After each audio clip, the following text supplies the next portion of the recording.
तो दोस्तों क्या है अपडेट जानेंगे इस वीडियो में। नए हैं तो चैनल को सब्सक्राइब करके वीडियो को लाइक कर दीजिएगा, क्योंकि नए नए अपडेट हम आप लोगों को देते रहते हैं। तो चलिए अपडेट की बात करते हैं।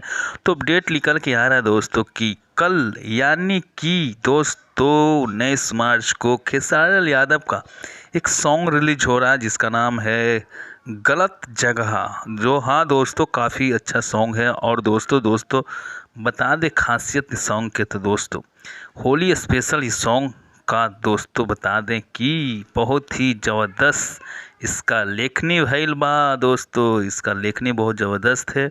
और दोस्तों गलत जगह जो कि खेसारी लाल का कल रिलीज होने जा रहा है दोस्तों, देख सकते हैं कि एक स्पेशल सॉन्ग है। और खेसारी भैया के दोस्तों हर गाना स्पेशल ही होता है। जानते हैं कि खेसारी भैया ट्रेंडिंग स्टार कहे जाते हैं। तो दोस्तों देख सकते हैं कि 19 मार्च को ये गाना रिलीज हो जाएगा। अब आप लोग इसको जाके सुनिए और एंजॉय करिए।